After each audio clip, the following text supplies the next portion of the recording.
Notre Dieu est puissant, merveilleux, glorieux et extraordinaire. C'est pourquoi nous prenons plaisir à lui donner toute la gloire. Peuple de Dieu, tenons-nous debout et acclamons Jésus-Christ. Tiens-toi debout et acclame Jésus-Christ. Acclame le roi des rois, l'alpha et l'oméga, le Dieu puissant, le Dieu qui fait des miracles.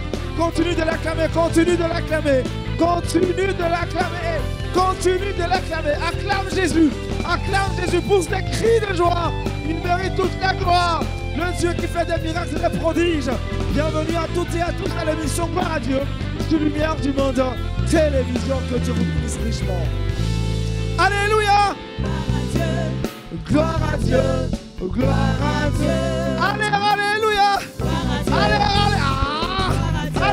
alléluia. Allez, bouge. Allez, alléluia. Allez, aïe. Allez, alléluia. Allez, aïe. Allez, alléluia. Allez, aïe, aïe, aïe. Allez, alléluia. Allez, aïe. Allez, alléluia. Allez, alléluia. Allez, alléluia. Allez, alléluia. Acclame Jésus. Nous recevons à présent notre invité témoin du jour, la prophétesse Anastasie Nguessan. Est-ce que tu peux la recevoir maintenant par des acclamations? Elle nous rejoint sur le plateau de Gloire à Dieu et elle va s'installer. Shalom prophétesse et Gloire à Dieu, ça commence maintenant avec la team. Oh, ah voilà, on peut s'y rasseoir. Qu'il est plein d'amour, notre Dieu.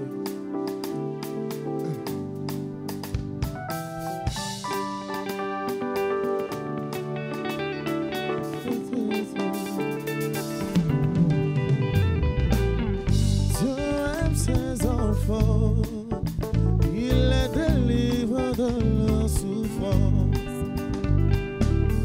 Dieu aime ses enfants. Il les délivre de leur souffrance. Quand il n'y a plus d'espoir, abandonné, méprisé, crois et sois confiant. Dieu pourvoira tous tes besoins. Oh, quand il n'y a plus d'espoir, abandonné, méprisé, crois et sois confiant.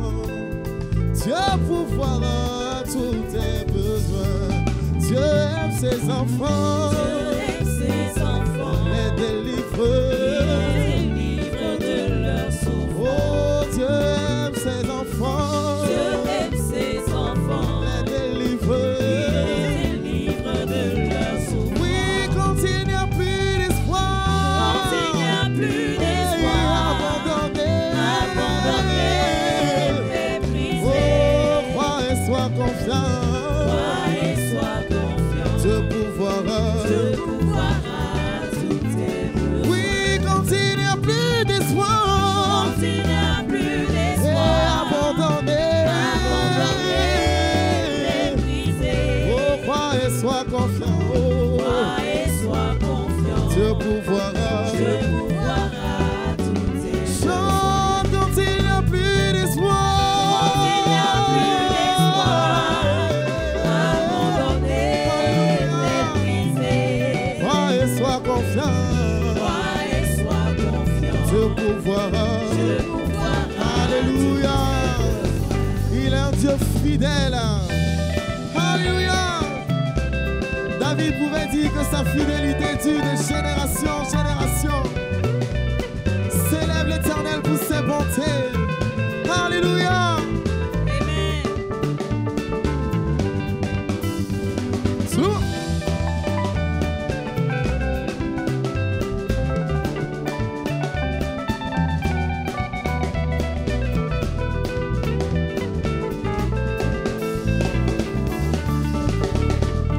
Oui, quand il n'y a plus d'espoir. Quand il n'y a plus d'espoir. Abandonné. Méprisé. Oh, crois et sois confiant. Oh, Crois et sois confiant. Dieu pourvoira. Dieu pourvoira tous tes besoins. Oh, quand il n'y a plus d'espoir. Quand il n'y a plus d'espoir. Abandonné.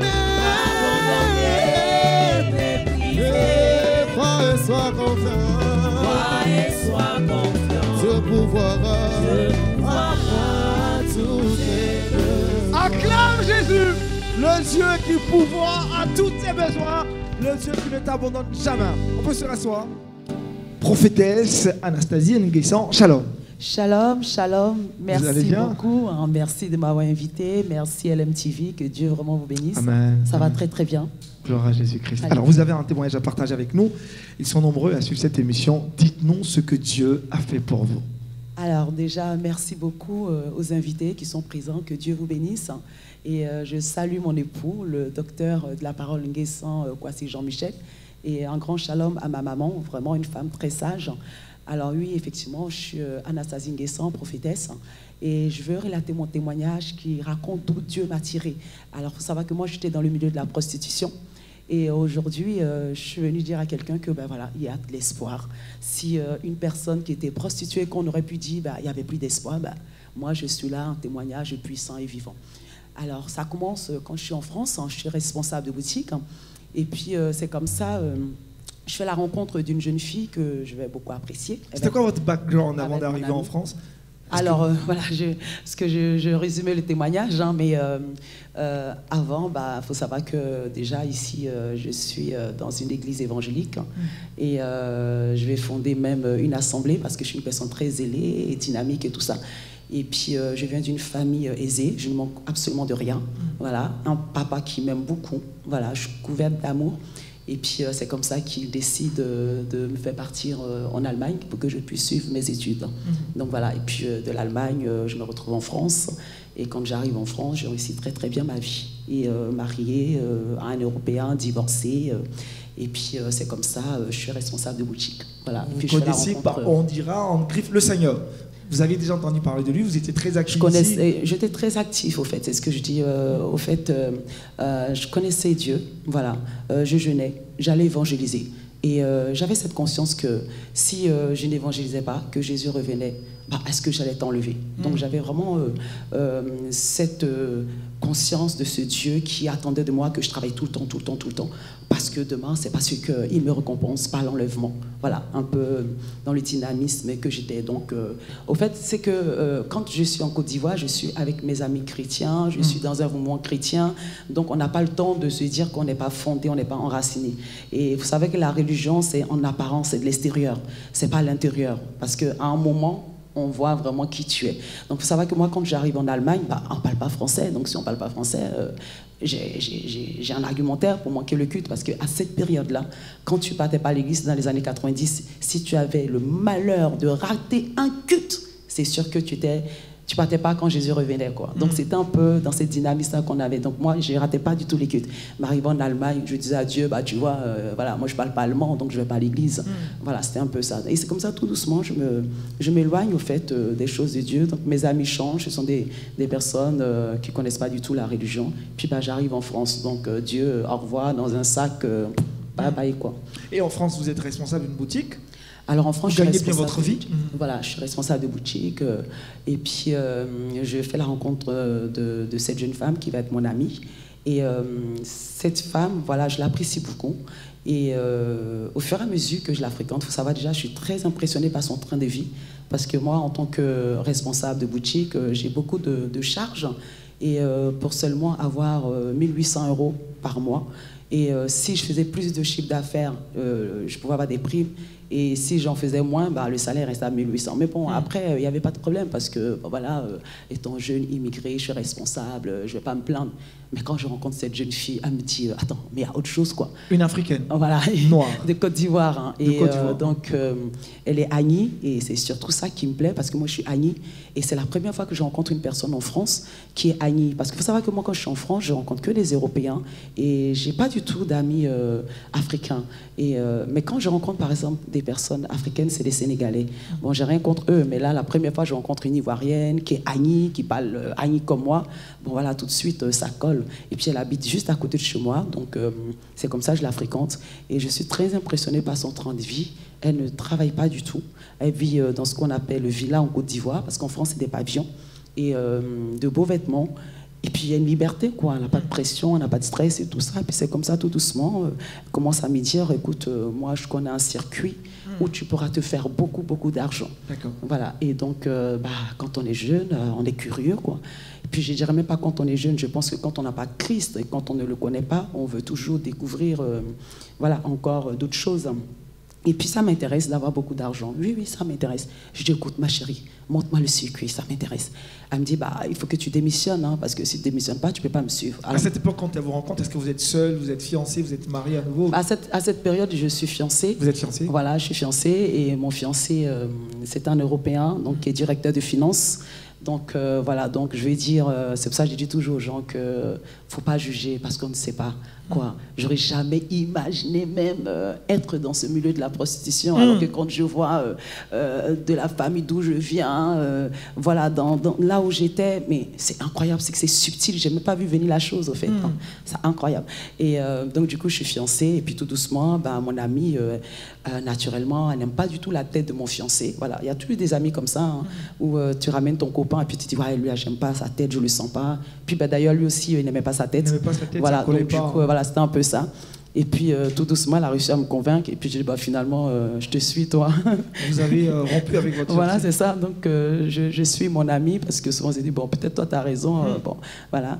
Et puis je la suis. Et surtout, quand elle me dit, il faut que tu démissionnes, parce que quand elle a le circuit, moi, je ne savais pas qu'il fallait démissionner. Moi, je pensais elle ne vous dit exactement pas ce qu'elle faisait. Non, non, elle ne me dit pas ça. Ça reste mystérieux. Voilà, ça reste toujours curieuse de savoir. Surtout quand elle me dit de démissionner. Là, par contre, je pensais que c'était un truc, je pouvais, en plus du travail, le faire. Mais elle me dit, non, il faut que tu démissionnes. Et moi, je dis, ah non, c'est vrai que moi, je suis une personne, j'ai peur de rien. Je suis une fonceuse, mais là, quand même, la prudence, quoi. Et puis, si tu démissionnes en France, tu n'as aucun droit. Donc, tu as 0 € de chômage. Alors, ce que je fais, je vais faire ce qu'on appelle une rupture conventionnelle pour pouvoir quand même assurer mon chômage. Et puis c'est comme ça, après mon 1 mois de préavis, j'ai dit on y va, on embarque. Et puis c'est en Allemagne. Et quand on arrive en Allemagne, l'endroit où on va atterrir, c'était dans des bars. Et donc on arrive là où il y a des bars à champagne. Et dans ces bars de champagne, c'est aussi des bars à striptease. Et nous, en tant que stripteaseuses, le but c'est de danser. Plus on danse, les hommes, ils nous donnent de l'argent. Et quand elle te propose tout de suite de faire... de danser, quelle a été la première réaction? Quelle a été ta première réaction? Bon, déjà, tu sautes sur cette affaire ou tu as des doutes? Absolument pas. Alors, il faut savoir que moi, j'ai l'impression que je n'avais pas vécu ma jeunesse, sans ressenti. Et que la religion m'a volé beaucoup de choses avec des interdits, tu n'as pas le droit de faire ci, tu n'as pas le droit de faire ça. Et puis aussi, tu viens d'une famille qui est très sévère, et c'est très très bien, hein, ce sont des valeurs, c'est des bonnes choses. Au contraire, il faut continuer d'inculquer ça aux enfants. Plus tard, de toute façon, ils comprendront. C'est pour ça que la Bible dit, instruire l'enfant selon la voie qu'il doit suivre. Et tôt ou tard, c'est pour ça, soyez patients avec les jeunes, tôt ou tard, ils comprendront, parce que moi, à cette période-là, j'ai voulu vraiment me rattraper, quoi. Donc quand j'arrive dans ce bar, non mais c'est incroyable, je me dis waouh! Mais pour nous, à cette période, c'est le paradis sur terre, quoi. Donc on ne réfléchit pas plus loin. Donc pour moi, il n'y avait aucun problème. Vous sautez tout de suite Oui. Je prends beaucoup plaisir parce que, au fait, je n'ai pas de stress parce que je me rends compte que je vais juste danser et avoir de l'argent. Donc là, je me dis, non mais attends, juste danser et avoir de l'argent, mais c'est super. J'aime danser, on y va. C'est comme quand tu vas en boîte de nuit et tu n'as rien. Parce que quand tu vas en boîte de nuit, c'est toi qui dépenses ton argent. Mais là, c'est toi qui danses et on te donne de l'argent. C'est comme ça que tu penses, en fait. Et subtilement, tout doucement, je suis dans ce milieu-là en tant que stripteaseuse, dansant, levant les habits. Puis on te met les dollars, parce que là-bas, c'est le dollar qu'ils ont, les Américains. Et puis à la fin de la soirée, ce que tu as eu, tu vas et tu donnes à celle qui tient le bar. Et quand tu lui donnes, elle a la moitié de toi, ta recette. C'est comme ça le principe, au fait. Donc si tu as eu... on va dire par exemple 100 000 francs, elle a 50 000. Donc elle est assise là-bas, elle n'a rien fait. Et toi, tu lui donnes 50 000. Mais bon, c'est comme ça. Et vous gagnez combien en moyenne dans ce bar en tant que stripteaseuse? Alors dans ce bar, au fait, ça varie. Hein. Tu peux avoir entre 1 000, 2 000, 3 000 euros et plus. Par soirée? Ça dépend. Ça dépend, parce qu'il y a beaucoup de filles. Ça dépend de comment les clients te repèrent. Ça dépend de beaucoup de choses. Mais au fait, en vérité, c'était pas beaucoup. Voilà. Pour moi, c'était beaucoup. Parce que j'avais pas de stress. En tant que responsable de boutique, je me devais de faire du chiffre d'affaires. J'avais beaucoup de pression. Donc la nuit, je dormais pas. C'était des cauchemars parce qu'il fallait bien sûr assurer. Mais là, la différence dans le bar, c'est que j'ai pas de stress. Donc si je gagne 2000 € pour le mois, si je calcule le mois, parce que je travaille comme je veux. Pour moi, je me dis, mais c'est bon, quoi, ça mon rythme. Si je veux gagner 3000 €, 4000 € et tout. Mais là, elle me dit, attends, il y a encore un autre circuit où tu gagneras beaucoup plus. C'est votre amie qui vous propose. Oui, voilà. Je pense qu'elle était très maligne parce que si elle m'avait directement emmenée dans, peut-être là, dans un autre lieu, j'aurais dit non. Mais là, c'est tout doucement. Elle a pris le temps de travailler. Voilà, c'est ça. Exact, exact. Et puis elle me dit, là, ici, c'est rien ce que tu gagnes. Je vais t'emmener dans un endroit où tu gagneras beaucoup plus. Alors là, moi, j'entends beaucoup plus. Je dis, ma chérie, donne-moi l'adresse, je vais tout de suite. Parce qu'il faut savoir que dans la vie, il y a toujours quelqu'un qui va te conduire quelque part, soit dans un lieu positif ou dans un lieu négatif. Voilà, donc ça c'est clair, parce que les adresses, c'est quelqu'un qui l'a. Moi, je suis venue à Abidjan, je ne peux pas savoir où les prostituées sont. Donc, c'est quelqu'un qui va te dire, oui, c'est ici qu'elles sont. Donc, il y a ce genre de personnes, malheureusement, qui sont là et puis ne peuvent pas faire les choses seules, vont dire, mais viens, suis-moi et tout. Alors qu'elle aurait pu aller seule, mais je pense que peut-être elle avait besoin d'être accompagnée. Donc, moi... elle ne dansait pas avec vous, hein. Non, elle ne dansait pas. Et c'est pour cela, mais je pense qu'elle a eu le temps de préparer son coup, comme je dis, parce que c'est bizarre. Sur le moment, je ne me pose pas de questions pourquoi elle ne danse pas. Moi, au contraire, je me dis, ouais, elle est trop gentille quand même. Elle monte son circuit, voilà, elle n'a pas d'intérêt, puisque voilà, et tout ça. Mais c'est bien plus tard que j'ai compris, oui, parce qu'elle, au fait, elle était complexée par son poids, parce qu'elle était très forte, au fait. Et donc, du coup, dans le milieu du striptease, il faut savoir que là-bas, quand tu es mince et tout ça, mais elle était beaucoup complexée, donc elle ne pouvait pas danser à cause de son corps, elle ne pouvait pas se déshabiller et tout ça. Et donc là où elle va m'emmener, là-bas, par contre, c'est libre pour tout le monde. Et elle me donne l'adresse, je me rends. Et quand j'arrive là-bas, c'est... Toujours en Allemagne. Toujours en Allemagne. Et c'est ce qu'on appelle une maison close. Maison close. Voilà, maison close. Mais au départ, je ne sais pas ce que c'est. Au départ, je sais que c'est une adresse où on recherche des hôtesses de villa. Parce que dans ce genre d'endroit, on ne dit pas on recherche une prostituée. Hein. Ça ne fait pas. Hein. Donc, il faut dire hôtesse de villa. Ça fait joli. Et donc, moi, je ne sais pas, hôtesse de villa, j'arrive là.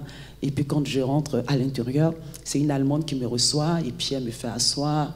Et elle me fait sortir le cahier de menu sexuel, comme quand on va au restaurant. Menu sexuel? Oui, c'est un menu sexuel, puisque, effectivement, quand tu vas dans un restaurant, il faut bien que tu commandes si tu veux manger poisson avec attiqué ou poulet avec aloko. C'est comme ça. Donc, c'est un menu avec tous les tarifs sexuels dans les maisons closes. C'est très, très bien coordonné. Et ça pouvait aller de combien à combien? Il y a tous les tarifs, hein, 100 €, 200 €, 300 €. Il y a tous les tarifs là-bas. Pour les poches, au fait, si celui qui a les moyens. Et elle vous montre le cahier, le menu. Voilà. Première réaction quand vous voyez. Alors moi, je suis choquée. Alors là, ça fait un petit peu, je peux expliquer aux gens, c'est un petit peu comme quand tu vas en entretien d'embauche. Tu fais genre, tu maîtrises le poste, et plus on t'explique le poste, tu sens que tu as la trouille, mais tu fais genre, c'est bon, je maîtrise. Alors tu sais très bien que, voilà, tu n'as pas la carrure du poste, mais comme tu es déjà arrivé là, bon, et c'était comme ça, parce que moi, franchement, c'était la première fois. Le striptease, je connaissais de par la télévision, mais la maison close, franchement, j'avais jamais vu. Et ça me choquait quand même, parce que quand elle commençait à dire le menu sexuel, moi, ça m'avait choqué. Je ne savais pas que ça existait, ça. Voilà, ça m'avait choqué. Et je regarde les actes sexuels. Et moi, j'avais la trouille au fond de moi. Je me dis, attends, je n'ai pas fait tout ça. Et tout. Mais après, quand elle explique, et puis elle fait comprendre que non, vous êtes libre de choisir les actes sexuels que vous voulez. Donc là, déjà, ça me rassure. Ouf, dans mon cœur, quoi. Et puis... ce qui m'intrigue, c'est qu'elle me dit, ici, vous allez travailler 7 jours sur 7, 24 heures sur 24. Vous travaillez tout le temps. Donc là, on se dit, bon, peut-être c'est une Allemande, elle ne parle pas bien français, elle essaie un peu de résumer l'affaire pour dire, vous allez beaucoup travailler. Mais effectivement, quand je vais rejoindre les filles, elles vont me faire comprendre qu'ici, on travaille 24 heures sur 24, 7 jours sur 7. Il y avait combien de filles approximativement dans la maison close? On va dire 7, 8. 7 ou 8. Mais approximative, hein, 7, 8, là, j'ai pas eu le temps de compter, 7, 8, 9, 10, il y a beaucoup de filles quand même. Hein. Donc, du coup, il faut savoir que quand je rencontre les filles, elles me disent oui, ici, ça sonne tout le temps. 24 heures sur 24, 7 jours sur 7. Oui, 24 heures sur 24, 7 jours sur 7. Et elles m'expliquent. Elles me disent que dans la villa, ça sonne constamment. Si un client vient sonner le lundi à 6 h du matin, vous devez d'être là. Parce que quand on entend la sonnette en bas, nous, on vient et on se met en rang comme ça, toutes les filles, avec des vêtements carrément légers. Et puis, on a arrêté là. Et puis, le client, il est assis en face. Il regarde comme ça. Et puis, il dit, bah, toi. Voilà, c'est comme ça. Il cherche comme ça, et puis s'il veut, il revient l'après-midi, il dit, bah toi, c'est comme ça. Donc si ça sonne à 6 h du matin, bah tu te dois d'être là, à 8 h tu te dois d'être là, à 10 h tu te dois d'être là, à 12 h tu te dois d'être là, à 15 h, à 20 h, à 23 h, à 1 h du matin, à 3 h du matin, c'est comme ça sonne non-stop. Et le corps de la femme était tout le temps exploité. Mais c'est vrai que sur ce moment-là, on ne réfléchit pas. Est-ce que vous preniez des substances pour pouvoir faire... En fait, dans ce milieu-là, on prend des substances parce que, bon, il faut savoir que c'est très interdit. Hein, c'est très interdit, je ne sais pas si ça se dit, mais c'est interdit, voilà. C'est vraiment pour accentuer le côté, vraiment, c'est interdit de vous surprendre avec la drogue. Mais les filles sniffaient de la cocaïne. On sniffait de la cocaïne pour pouvoir vraiment, même avec les clients, pour que la cocaïne puisse entrer dans ces maisons-là. Ce n'était pas la patronne qui ramenait la cocaïne. Hein, parce que souvent, on dit oui, elle est proxénète et tout ça. Moi, personnellement, tout mon parcours que j'ai eu, je n'ai pas encore croisé de proxénète. Ce sont des filles volontaires qui allaient de par elles-mêmes dans ces genres d'endroits pour de l'argent. Donc la cocaïne rentrait avec des clients. Donc on s'arrangeait avec des clients. Si un client vient, c'est lui qui filait la cocaïne et puis qui vendait aux filles tout ça. Donc, on va marquer un petit arrêt musical avant de poursuivre ce témoignage si édifiant de la prophétesse Anastasia Nguessan. Et avec l'orchestre, on s'écoute maintenant un cantique.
touché. Il m'a touché. Libéré. Il m'a libéré. Acclamons Jésus-Christ, il nous a touchés, il nous a remplis de sa joie, il nous a libérés. Vous suivez Gloire à Dieu sur Lumière du Monde Télévision, notre invitée du jour, la prophétesse Anastasie Nguessan. Dites-nous, combien de temps avez-vous duré dans cette maison close et est-ce que vous êtes parti de là après un moment? Alors justement dans cette maison close, je suis restée quelques semaines parce que j'aimais pas du tout leurs principes. Et voilà, donc du coup je me disais ouais c'est bizarre quand même parce qu'à chaque fois un client venait, je commençais à prier Seigneur s'il te plaît qu'il me choisisse pas et tout. Parce que c'est n'importe qui, le gars il peut sentir de l'alcool. Voilà, donc finalement quelque chose qu'on prend plaisir. Et on quand dit, le non, client non, choisissait une dame, une demoiselle, elle n'avait pas le droit de refuser. Ah non, bah non. Oh. Ah non, tu refuses pas. C'est pas possible. C'est pour ça que tu es là pour satisfaire les clients. Donc, et ça, c'était par contre difficile psychologiquement, moralement. Moi, j'en voulais pas. J'aurais préféré le club de striptease où là, les jeunes avaient mon âge. Donc, est-ce que votre amie était dans la maison close aussi avec vous? Non, elle pouvait pas venir dans la maison close parce qu'il fallait pas plus de 2 noirs. Voilà, ça c'est vraiment les conditions là-bas. Et bon, c'est expliqué hein, comme après, je te racontais voilà, en détail dans un livre. Hein, donc là, on va aller à l'essentiel dans le résumé. Et du coup, moi, j'appelle mon ami pour dire que j'apprécie pas du tout. Et on part pas comme ça quand on est dans la maison close. Il faut quand même donner le temps à la patronne de pouvoir recruter une deuxième personne. C'est comme ça. Et puis, moi, je lui dis que je ne veux pas rester. Et puis, après une semaine, je pars. Elle me donne une nouvelle adresse. Et là, cette fois-ci, là où j'arrive, par contre, à cette adresse, on gagne encore beaucoup plus. Oui, par rapport aux maisons closes. Et c'était en Belgique. Vous quittez l'Allemagne? Vous quittez l'Allemagne L'Allemagne pour la Belgique. Et quand j'arrivais en Belgique, c'était à Liège. Et je suis dans le taxi avec l'adresse. Et pendant que le taxi est en train de rouler le long de la route, qu'est-ce que je vois? Je vois des filles dans des vitrines. Et ça, par contre, j'avais jamais vu ça. Je me dis, mais c'est quoi ce truc? Et là, je vois des vitrines comme ça. Et ce sont des femmes qui sont arrêtées dedans, pratiquement nues. J'ai l'impression que je tombe des nues. Sauf que je ne savais pas que le taxi que j'étais dedans allait aussi dans une villa qui avait une vitrine. Alors, quand il s'égare là, moi, tout de suite dans ma tête, je me dis, ah non, moi, je ne vais pas me mettre dans une vitrine. Et puis, on me reçoit et on m'explique que les conditions de travail, là-bas, c'est ce qu'on appelle les 3-8. C'est-à-dire, il y a une équipe qui monte du matin, 7h jusqu'à 15h. Il y a une autre équipe de 15h jusqu'à 20h ou 21h en fonction du planning. Et puis, il y a une autre équipe de nuit. C'était comme ça. Donc, la vitrine était constamment occupée. Et on était 2 par vitrine. Et tu es dans la vitrine toute la journée. Moi, elle m'avait donné un planning du matin. Donc là, moi, je me suis dit, non, pas du tout. Et quand les voitures passent comme ça dans la journée, tu as l'impression que tout le monde te regarde. Parce que c'est psychologique. Encore, si on m'avait donné un planning de nuit, je pense que je serais restée. Mais on m'a donné un planning de jour. Donc, quand j'étais arrêtée dans la vitrine, psychologiquement, il y avait comme une atmosphère autour de moi qui me disait, mais attends, toutes les voitures qui passaient, j'avais l'impression que j'avais un parent à l'intérieur de la voiture. Alors que ce n'était pas possible puisque moi, je vis en France et que j'étais en Belgique. Mais c'était les pensées qui me traversaient. Alors, je n'ai pas supporté la vitrine. Et tout de suite, quand j'ai fini, j'ai dit à la dame que franchement, je ne peux pas rester. Sachant qu'il fallait rester au moins une semaine. Il faut prévenir une semaine avant. Mais moi, j'ai dit, ah non, moi, je ne peux pas rester, je suis désolée. Et je suis partie. Et quand je suis partie, mon ami m'a dit, écoute, je vais te donner une adresse. Et moi, cette fois-ci, je lui ai dit, bon, j'en ai marre de voyager, j'en peux plus. Voilà. Et puis elle me dit, bon, là, ce que je vais te donner, c'est à Paris. Tu n'auras pas besoin de voyager et tout. Et quand elle me donne cette adresse, j'arrive à Paris. Là, c'est encore une autre type de prostitution. Voilà. C'est comme, par exemple, à Abidjan, on m'a encore parlé d'autres types de prostitution qu'on m'appelait parrain. Je ne sais pas, on m'a expliqué, je ne sais même pas du tout ce que c'est, mais il y en a tellement. Et là-bas, par exemple, ça consistait à arrêter les voitures dans les rues, ce qu'on connaît, ce qu'on voit ici. Et jeunes filles qui s'arrêtent au bord de la route. Donc moi, je n'avais pas connu ça jusque-là. Donc on s'arrêtait au bord de la route et on arrêtait les véhicules. Il faut savoir que là-bas, c'était sur les Champs-Élysées. Donc c'est l'avenue la plus riche, la plus chère. Et c'est strictement interdit le racolage en France. Si on t'arrête, on te met en prison. C'est strictement interdit. Si on te prend, ça rigole pas. Il faut savoir que quand tu es prostituée, tu ne penses même pas à toi. Tu te dis, moi, ce que je veux, c'est de l'argent.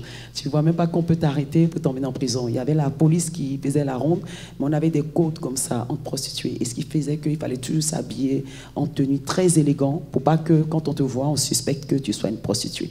Donc, il n'y avait pas de légèreté ou de vulgarité. C'est pourquoi je dis aux gens, l'apparence est trompeuse. Et voilà, donc il y avait tout type de personnes, des étudiantes, des femmes qui travaillent, tout le monde. Mais très, très bien habillées. On se mélangeait avec les touristes qui venaient là. Et puis c'était dans la nuit, donc quand il y a la voiture qui s'arrête, tu montes à l'intérieur. Le plus souvent, c'est des gens qui ont beaucoup d'argent. Et parce que les tarifs étaient assez chers quand même. Et qui te ramenaient. Une fois que tu montes à l'intérieur, et puis la voiture démarre. Où la voiture va t'emmener, tu ne te poses même pas la question. Et il faut savoir qu'avec du recul, je me suis dit, waouh, quand même, hein, j'étais vraiment dans les ténèbres. Parce qu'il aurait pu me violer et ne pas me donner de l'argent. En fait, on ne pensait même pas à ça. Il aurait pu me tuer, mais tout ce que l'on voulait, c'était notre argent. Et puis, c'était ce rythme de vie-là, monter avec un inconnu, où il part avec toi. Voilà. Et puis à un moment, j'arrête parce que ça ne me correspond pas. Et puis je commence à faire ce qu'on appelle escort girl. Et c'est encore un autre type de prostitution. Au fait, on essaie vraiment tout comme ça. C'est comme si on n'est jamais satisfait. On ne sait pas ce qu'on cherche quand on est jeune, mais on cherche quand même. Et puis, à un moment, ça me saoule. Et puis, je dis, bon, écoute, moi, j'aime travailler. Donc, je vais retourner dans la vie professionnelle. Est-ce que vous avez gagné beaucoup d'argent dans tout ce parcours? Au fait, il faut savoir que moi, par exemple, je suis une personne qui observe beaucoup, déjà. Et quand j'étais dans le milieu de la prostitution, c'est que quand j'observais toutes les personnes autour de moi, j'avais l'impression qu'il y avait quelque chose qui clochait. Et je voyais, par exemple, surtout les filles dans les maisons closes, elles étaient comme fanées, au fait. Et là, je me disais, mais c'est bizarre. Si tu gagnes 6 millions par mois, mais quand tu regardes le profil de la dame, tu as l'impression qu'elle ne gagne même pas 10 000 par mois, quoi. Ouais. Et tout ça. Et donc, j'avais compris que, au fait, c'était l'alcool. Parce qu'on pense qu'on a de l'argent facile, mais en vérité, nous sommes en train de détruire notre vie. Donc, ce n'est pas de l'argent facile, parce que tu es en train de te détruire. Si tu es demain accro, donc addict à l'alcool, à la cocaïne, à la cigarette, c'est carrément ta santé qui est en train de te bousiller et surtout, tu ne dors pas. Et j'ai compris pourquoi les filles, elles se disaient, ici, moi, je travaille 6 mois à fond et après, je me repose. Elles ont toute cette mentalité. Mais au final, on ne se repose jamais parce qu'on revient, on revient, on revient. Donc, ce n'est pas une vie. Et puis, elles n'ont jamais assez d'argent. Franchement, elles sont fanées, quoi. Et, et aussi, quand on discutait juste avec elles, je voyais qu'on ne venait pas du même monde, en fait. Mais, donc, ça fait que, j'avais beaucoup d'argent, mais comme j'ai dit aux gens, l'argent, je ne faisais même pas attention. Parce que partout où j'allais, souvent, c'est ce que j'ai décrit dans mon livre, partout où j'allais, souvent les clients me disaient, mais tu faisais quoi ici ? Moi, quand un client sonne, j'étais en train d'intercéder pour pas qu'on me choisisse. Ouais, au fait, je pense que j'aimais bien l'ambiance, le groupe, voilà, d'être avec les filles. Et donc, il fallait que ce soit les beaux garçons qui me choisissent. Voilà, c'était un peu ça. Donc, l'argent, j'en avais, mais... Donc, après un moment, vous êtes fatigué de cette vie? Ça ne m'intéresse plus, ça ne m'intéresse plus du tout. Voilà, avec le caractère que j'ai, je dis non, ça ne m'intéresse plus. Puis, je postule et puis je suis prise en tant que commerciale. Et j'ai une voiture de fonction. Voilà, et puis ça me plaît bien. Et je travaille, mais à un moment, je me rends compte que je ne suis pas épanouie dans ma vie. Et donc là, je me dis, mais c'est bizarre. Quand j'étais prostituée, bon, j'aurais pu dire oui, c'est parce que je suis prostituée, donc peut-être que Dieu est fâché, c'est pour ça que je ne suis pas épanouie. Mais là, je suis commerciale, j'ai un métier qu'on pourrait qualifier de quelque chose de normal, mais j'ai un vide dans mon cœur. J'ai l'impression que quand je me lève le matin, les jours se ressemblent, c'est la même chose. Et c'est comme ça, je vais à l'église pour pouvoir voilà, poser des questions à Dieu. Et puis quand j'arrive dans l'église, pendant plusieurs dimanches, ça ne change pas, en fait. C'est ma vie est pareil, le même vide. La routine, voilà, mais vraiment la routine incroyable. Et puis là, je me dis, il y a un problème. Sauf que je décide vraiment de demander à Dieu des comptes. Parce que je pense que si je suis sur cette terre, c'est qu'il y a véritablement une raison. Et moi, je voulais découvrir cette raison. Je suis tellement têtue que j'ai dit à Dieu, il faut vraiment que tu me dises pourquoi je suis dans ce monde. Et là, comme je ne te trouve pas ici, moi-même, je vais faire la démarche. Et c'est comme ça, je vais dans ma chambre et je commence à prier et je pleure, je lui parle, je dis, je me sens seule.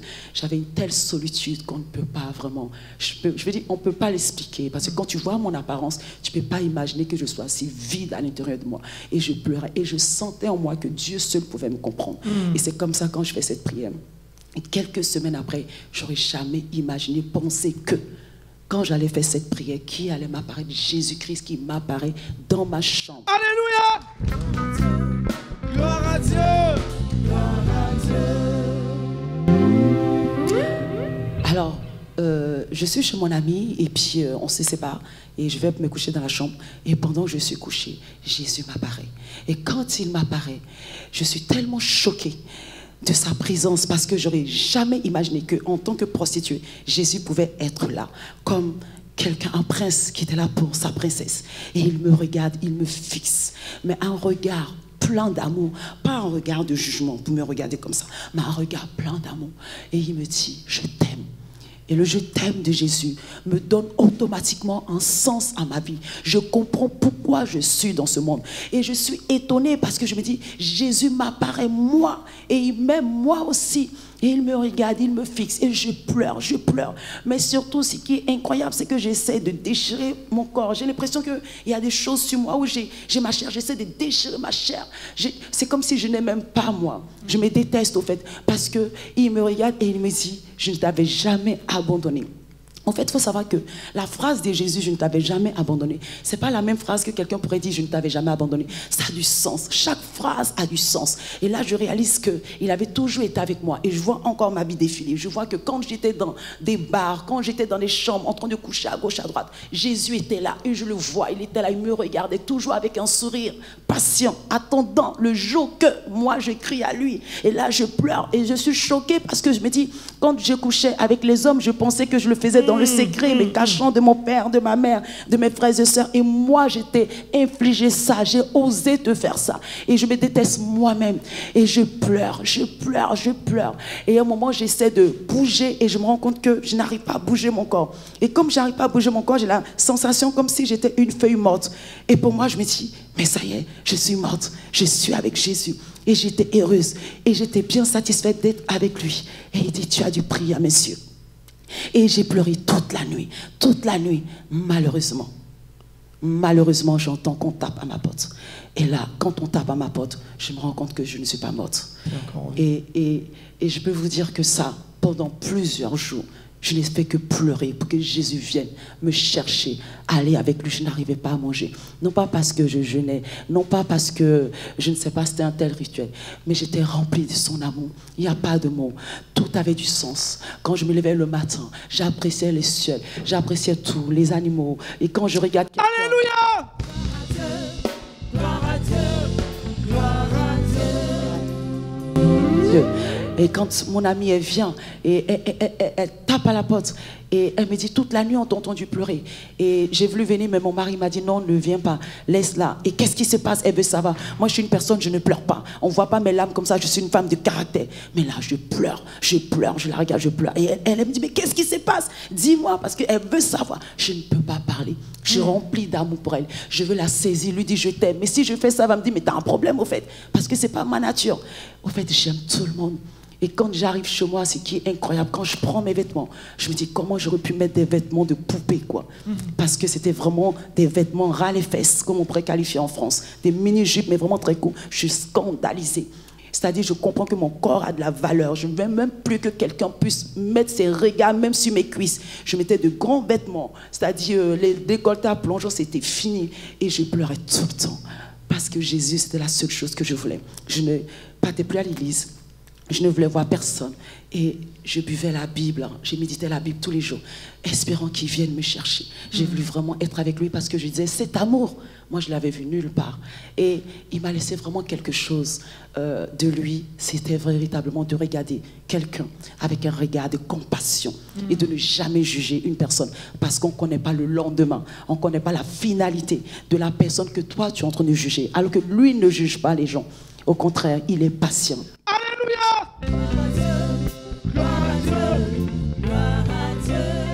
On va vers la fin de ce témoignage super édifiant. Jésus a totalement, radicalement transformé votre vie. Et en plus de cela, il vous a restauré. Il vous a donné plus tard un mari qui, lui, a une particularité. C'est un homme qui s'est conservé pur jusqu'à ce qu'il vous rencontre. Vous l'avez marié chaste, on dira vierge. Exact.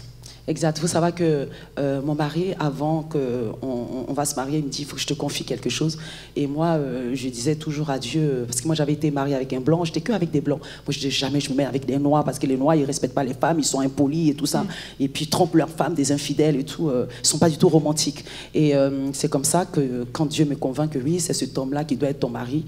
Et puis avant de se marier, il me fait une confidence. Je me dis, oh là, c'est sûr, si il veut me dire quelque chose, c'est sûr qu'il va me dire qu'il a 2-3 enfants.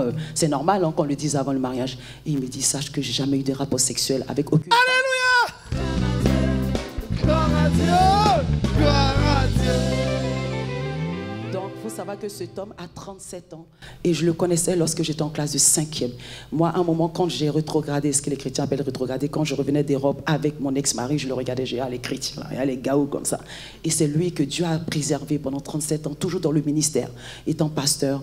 Et c'est lui qui est devenu mon mari. Nous sommes mariés, et nous sommes en France, on fait le ministère ensemble. Il est très romantique. C'est-à-dire tout ce que j'ai rêvé d'avoir avec les Blancs, j'en ai pas eu. C'est un homme qui me respecte, qui me considère. C'est un homme aujourd'hui, c'est lui qui s'occupe de mes enfants. C'est lui qui dit, va en Côte d'Ivoire. Moi, je reste avec eux. Il fait leur shampoing. Donc oui, c'est genre d'homme, il y en a. Parce que quand tu mets ta confiance en Jésus... Mon père. Oui, donc je comprends que, au fait, nous sommes dans un système du monde qui prône le mensonge, qui nous fait croire que l'homme africain c'est comme ci et l'homme européen c'est comme ça. C'est pas vrai. Au fait, nous sommes du royaume des cieux. Et quand on a confiance en Dieu, Dieu nous donne que ce qui est bon pour nous. Ce qui est bon pour nous. Oui, oui, ce qui est bon pour nous. Et je raconte par exemple dans mon livre que j'ai eu à faire plusieurs avortements et pourtant Dieu m'a donné 3 jolis enfants.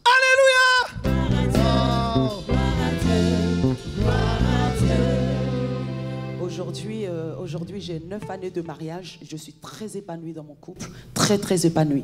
Je vais dire que ce genre de mariage où on dit il y a des hauts et des bas, moi je ne connais pas ça. C'est de gloire en gloire. J'ai un mari merveilleux, exceptionnel. Je n'ai jamais eu ça. Je vis que du bonheur avec Jésus. Que du bonheur. Et aujourd'hui, j'ai envie de partager ce témoignage-là pour dire à quelqu'un que Dieu est bon. Dieu est bon et il a beaucoup de projets pour nous. Et Dieu ne nous juge pas, il ne nous condamne pas. Au contraire, il ne veut pas nous laisser seuls comme ça dans cette solitude. Les gens pensent trop que Dieu est méchant. Donc ils ne veulent pas venir à Dieu. Et ça me fait un peu penser comme Adam qui a péché et qui fuit loin de Dieu. Dieu lui-même, il est choqué, mais il fait exprès. Il dit, mais Adam, où es-tu? Mais quand il dit où es-tu, c'est pas qu'il ne sait pas où Adam est. Mais c'est juste parce qu'il veut faire comprendre quelque chose à Adam. Adam dit, mais parce que j'ai fait une bêtise, je me suis caché loin de toi. Et puis Dieu vient et puis il révèle Adam, alors qu'Adam avait pris une petite feuille. Et je pense que oui, ce Dieu-là, aujourd'hui, promenant ses regards partout dans le monde, est en train de dire à quelqu'un, où es-tu? Et quand il dit où es-tu, c'est avec un où es-tu qui vient du cœur. Plein d'amour. Alléluia. Nous sommes à la fin de ce témoignage. Ce témoignage, on va le dire, a été constitué dans un ouvrage. Le titre de l'ouvrage, où est-ce qu'on peut le trouver rapidement pour des personnes? Alors, le titre du livre, c'est « De la prostitution à la prédication ». Et vous pouvez trouver ce livre à la librairie Espace de la Parole, à la librairie Œuvre et Mission, c'est à Yopougon, c'est une église baptiste, et aussi au Plateau, voilà, dans les librairies de France, que vous pouvez trouver ce livre. Merci, prophétesse Anastasie. Alléluia! Gloire à Dieu! Gloire à Dieu! Est-ce qu'on peut fortement rendre gloire à Dieu par des acclamations? Peuple de Dieu, acclamons Jésus-Christ, acclamons Jésus-Christ, acclamons Jésus-Christ. Quel témoignage puissant, nous sommes à la fin de cette émission. Si vous aussi, vous avez un témoignage, des témoignages, ne manquez pas de nous écrire en inbox de la page Facebook de Lumière du Monde Télévision. On sera très heureux, ravis de vous recevoir sur ce plateau. Cette émission prend fin maintenant. On se retrouve dans 7 jours, dans une semaine seulement, pour un autre témoignage dans Gloire à Dieu. On termine en musique avec l'orchestre Aola. On peut se mettre debout. On va louer, célébrer le Seigneur. Merci à vous de nous avoir suivis. Que Dieu vous bénisse.